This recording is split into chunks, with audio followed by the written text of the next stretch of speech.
Hello viewers, সনিস cooking ওয়ার্ল্ডে আপনাদের স্বাগত। আজ আমি আপনাদের তৈরি করে দেখাবো রেস্টুরেন্টের সাথে চিকেন শর্মা। ঘরে কিভাবে খুব সহজে চিকেন শর্মা তৈরি করতে পারবেন, চলুন তাহলে দেখে নেওয়া যাক। শর্মা রুটিটা তৈরি করার জন্য নিয়ে নিচ্ছি 2 বাটি ময়দা। আমি এখানে বাটি মেপে দিচ্ছি, কারণ এই বাটিগুলো সবার বাড়িতেই থাকে। আমি সবসময় ঘরে থাকা জিনিসের মাপেই রেসিপি তৈরি করার চেষ্টা করি, কারণ মেজারমেন্ট কাপ বা চামচ আমাদের সবার বাড়িতে থাকে না। এরপর দিয়ে দিলাম স্বাদ মতো লবণ, 1 চামচ চিনি, 1 চা চামচ গুঁড়ো দুধ, এবার 1 চা চামচ ইস্ট। এরপর এগুলো ভালো করে মিশিয়ে নিচ্ছি। এরপর দিয়ে দিচ্ছি 2 টেবিল চামচ রান্নার রেগুলার তেল। তেলটা দিয়ে খুব ভালো করে মেখে নিচ্ছি। এরপর দিতে হবে পানি। পানিটা এমন গরম হতে হবে যাতে হাত দিয়ে সহ্য করা যায়।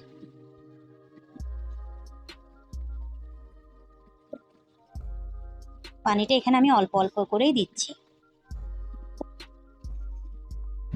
ডোটা একটু সফট করেই তৈরি করতে হবে, কারণ ডোটা যদি সফট হয় রুটিটাও সফট হবে।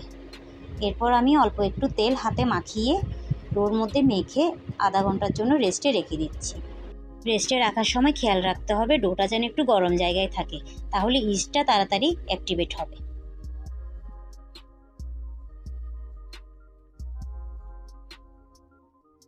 এই ফাঁকে আমি শর্মার চিকেনটা রেডি করে নিচ্ছি। আমি এখানে মুরগির বুকের মাংসটি এভাবে পাতলা করে কেটে নিয়েছি।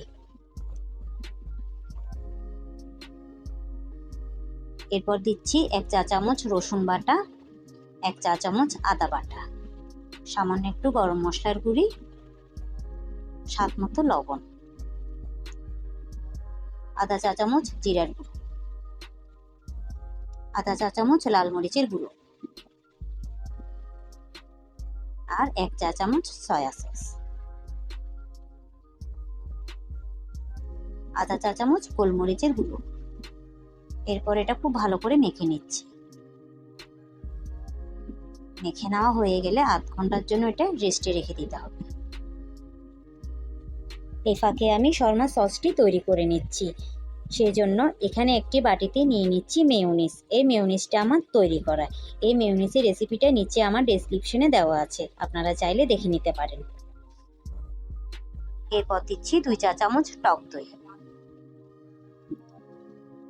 1 টেবিল চামচ টমেটো সস।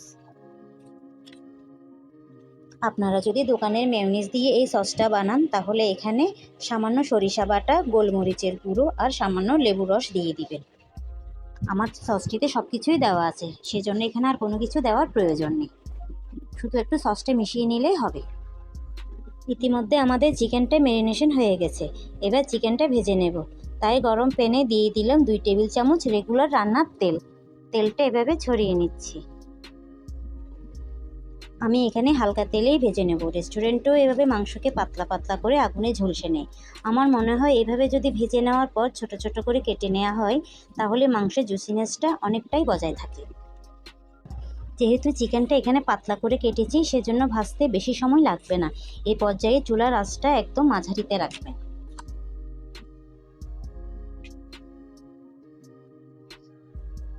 এবার একটু ঢেকে দিচ্ছি, যাতে মাংসের ভেতরটা ভালো করে সেদ্ধ হয়ে যায়। এইভাবে এক পাশটা হয়ে গেলে অপর পাশটি এভাবে আস্তে আস্তে করে উল্টে দেবেন।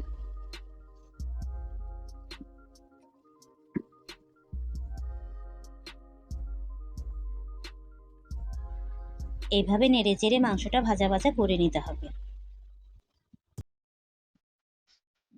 হয়ে গেল আমাদের চিকেন। এবার এটা তুলে নিচ্ছি। চিকেনটা ঠান্ডা হতে থাক। দেখে নি আমাদের ডোটার কি অবস্থা। ডোটা খুব সুন্দর ফুলে উঠেছে।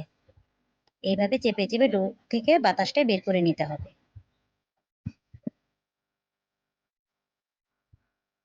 ডোটা এবার খুব ভালো করে মুথে নিচ্ছি। আপনাদের হাতে যদি একটু তেল লাগানোর প্রয়োজন হয়, একটু সামান্য তেল লাগিয়ে ভালো করে ডোটা মুথে নেবেন।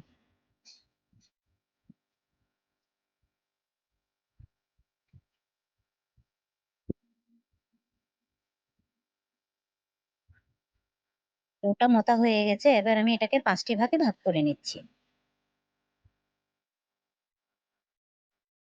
আপনারা চাইলে 6টিও করতে পারেন। ওখান থেকে একটি লেচি নিয়ে উপরে অল্প ময়দা ছিটিয়ে দিয়ে নর্মাল পরোটার মতো বেলে নিচ্ছি।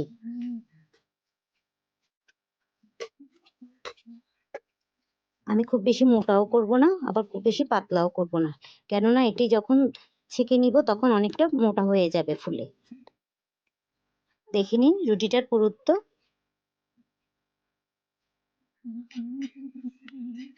আমি আরেকটি রুটি করে নিচ্ছি। এখন রুটিটা গরম তাওয়ায় দিয়ে দিচ্ছি। এই পর্যায়ে চুলার আঁচটা একদম লোতে রাখবেন।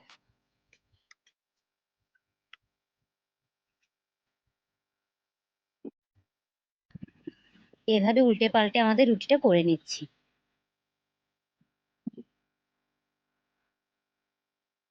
অনেকের নানটা সাদা পছন্দ, আমার কিন্তু সাদা পছন্দ না, সেই জন্য আমি একটু ভালো করেই ভেজে নিচ্ছি রুটিটা। হয়ে গেল আমাদের রুটি।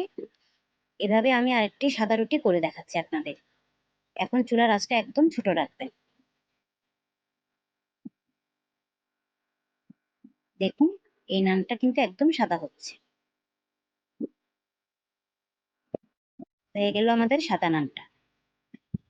এতক্ষণে মাংসটা পুরোটাই ঠান্ডা হয়ে গেছে। এবার ছোট ছোট টুকরো করে কেটে নিচ্ছি।